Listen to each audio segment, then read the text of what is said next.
as de-dollarization of the international economy is gaining momentum. This is spearheaded by powerful countries like China and Russia. At the recent state visits by Chinese President Xi Jinping in Russia, President Vladimir Putin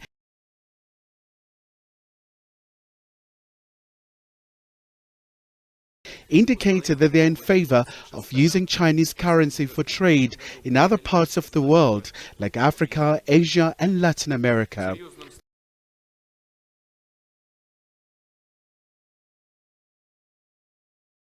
The Kremlin has been slapped with a raft of sanctions by the Western world for invading Ukraine. Для нас была и остается тематика торгово-экономического взаимодействия.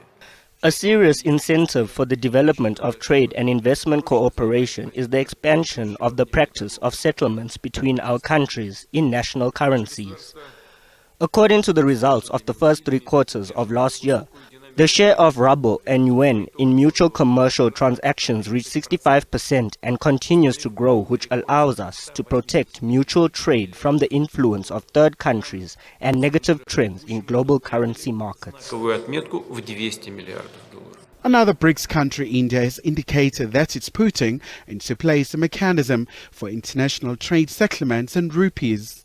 The Indian currency will allow New Delhi to bypass using the US dollar in case of sanctions. India is also a major buyer of Russian arms, and Indian refineries have started paying for most of their Russian oil in other currencies rather than the US dollar. Meanwhile, Kenyan President William Ruto has unveiled a plan to deal with the dollar crisis. As a government, we have made innovative intentions and undertaken innovative strategy to ensure that we ease the burden of availability of dollar in our market. We just concluded last week an arrangement, a market-driven arrangement in our fuel sector that will see Kenya access all our fuel needs on a deferred 6-month credit.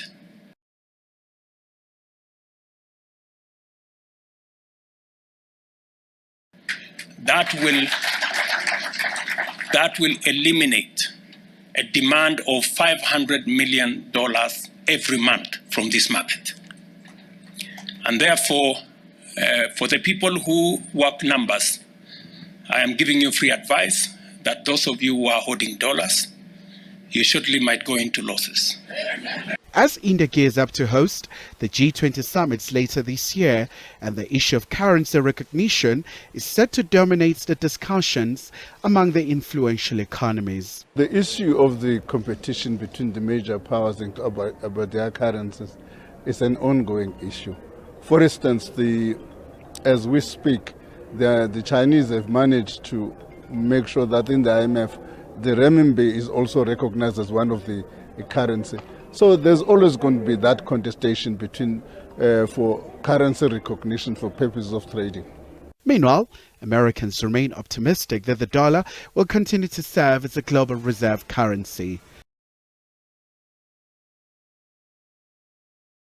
From a nuclear security summit to a powerhouse gathering of a different kind, the forum is probing ways of reshaping the world's economy. This is South Africa's second appearance since admission last year.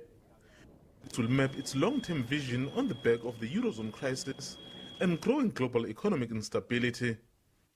It is very important that a grouping like this one, the BRICS, is able to meet and share views and try to look at what are the best things that we can do to try to meet the challenges. The summit comes at a time when faster-growing economies are changing and influencing traditional economic views.